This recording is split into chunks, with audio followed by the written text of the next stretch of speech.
శంషాబాద్ ఎయిర్పోర్ట్లో gold smuggling continue అవుతోంది. విమానాశ్రయంలో పట్టుబడుతున్న బంగారం అధికారులకు ఆశ్చర్యం కలిగిస్తోంది. అధికారుల నిఘా ఉన్నప్పటికీ కిలోల కొద్దీ గోల్డ్ స్మగ్లింగ్ జరుగుతూనే ఉంది. తాజాగా కిలో 800 గ్రాముల బంగారం పట్టుబడింది.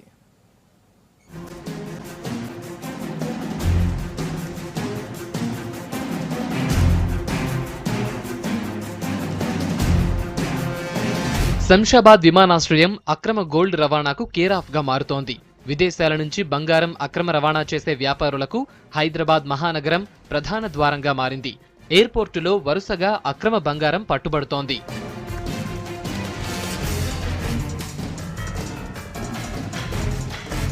నెల రోజుల టైంలో 8 మంది స్మగ్లర్లు కస్టమ్స్ అధికారుల స్కానింగ్లో పట్టుబడ్డారు. రీసెంట్ గా ఓ వ్యక్తి నుంచి కిలో బంగారాన్ని పట్టుకున్న సంఘటన మరువక ముందే తాజాగా కిలో 800 గ్రాముల బంగారం దొరికింది. ఛార్జింగ్ లైట్ లోపల దాచి తీసుకొస్తున్న బంగారు బిస్కెట్లను గుర్తించిన కస్టమ్స్ అధికారులు నిందితుణ్ణి అదుపులోకి తీసుకున్నారు. బంగారాన్ని తరలిస్తున్న వ్యక్తి కర్ణాటకకు చెందినవాడిగా గుర్తించారు.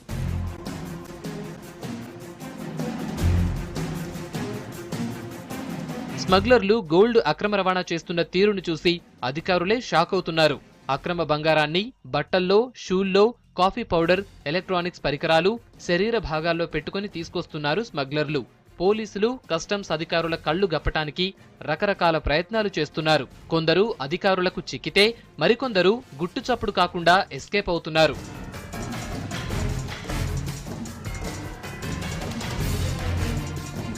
Dubai, Singapore, Nepal, Thailand, Sri Lanka, Indonesia, Pakistan, Bangladesh, Malaysia దేశాల నుంచి భారీగా స్మగ్లింగ్ జరుగుతోంది. మిగతా దేశాలతో పోలిస్తే గతంలో దుబాయ్ నుంచే గోల్డ్ స్మగ్లింగ్ ఎక్కువగా జరిగేది. ఇప్పుడు మలేషియా, సింగపూర్ కూడా ముందు వరుసలో ఉన్నాయి. తాజాగా చైనా కూడా గోల్డ్ దందాలో చేరింది. ఇక శంషాబాద్ ఎయిర్పోర్టులో ఏడాదికి దాదాపు 70 నుంచి 80 కిలోలు అక్రమంగా గోల్డ్ స్మగ్లింగ్ జరుగుతున్నట్లు సమాచారం.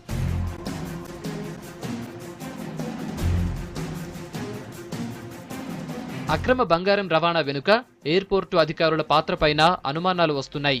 లేటెస్ట్ టెక్నాలజీ, పటిష్ట నిఘా ఉన్నా స్మగ్లింగ్ అరికట్టలేకపోతున్నారన్న ఆరోపణలు వినిపిస్తున్నాయి.